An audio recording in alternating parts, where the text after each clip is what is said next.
who's as adamant about his or her position as I am about mine, whom you think is sharp. Seriously, we know that. And another thing, we heard him say that...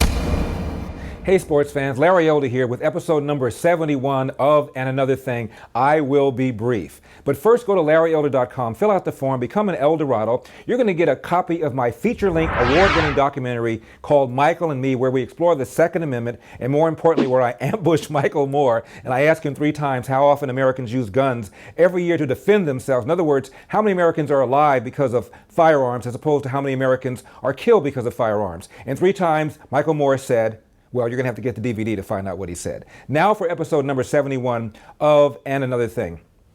I want to talk about something that Rand Paul said the other day. He said that, there was an interview and it quoted Rand Paul from an interview in 2007. And he said that we could probably get along with a nuclear-armed Iran. He's now distancing himself from that statement.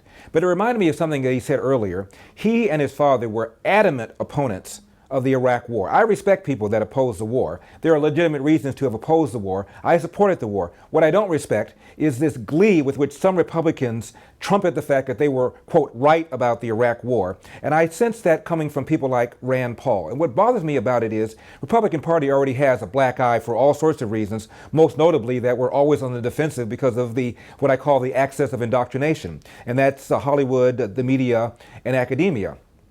So Republicans don't need to pile on by giving people the impression that George W. Bush got up one morning along with that dastardly warmonger Dick Cheney and decided to go to war. Why? Well, because he wanted to wear battle fatigues. Why? Well, he wanted to avenge the fact that his father never went to Baghdad. Why? Well, because he wanted to be a wartime president. These were the kinds of silly things that people said and still say about the case for war and about George W. Bush and about his legacy, which in turn affects how people view the Republican Party. And I think the Republicans need to be very careful, even those who believed from day one that the Iraq war was a wrong thing and feel that they have been vindicated. I don't, by the way. But I think you need to be careful about how you characterize your opposition to the war.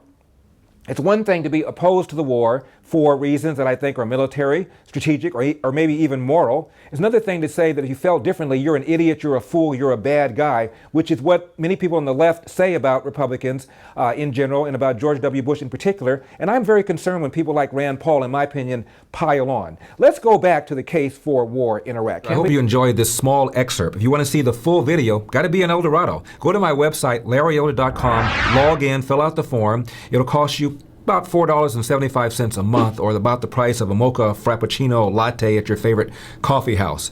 As you can tell, I don't like coffee. I'm a tea drinker. See you next time.